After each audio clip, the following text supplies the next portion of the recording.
Imaginez que cette conversation, là, maintenant, vous l'avez déjà eue. Exactement, avec les mêmes mots, les mêmes pensées, le même doute qui vient de traverser votre esprit. Et que vous allez la revivre infiniment. Ce n'est pas de la science-fiction, c'est une théorie que les plus grands esprits de l'histoire n'ont pas réussi à réfuter. En 1882, Friedrich Nietzsche a formulé ce qu'il appelait l'éternel retour. L'idée est simple et dévastatrice à la fois. Si l'univers est fini en matière et en énergie, et si le temps est infini, alors chaque configuration possible de l'univers finira par se reproduire. Exactement identique, un nombre infini de fois.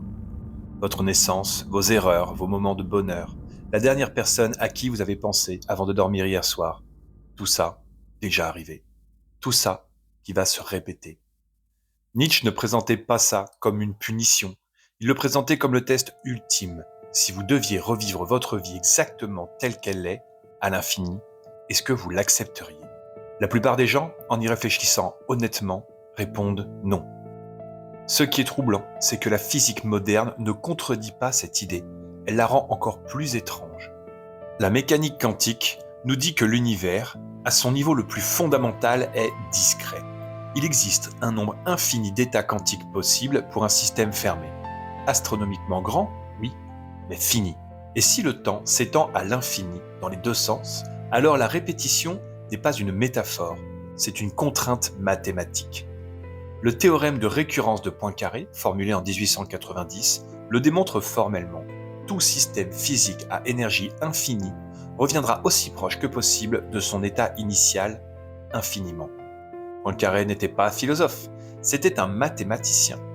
Et son théorème s'applique à l'univers entier. Alors voilà où on en est.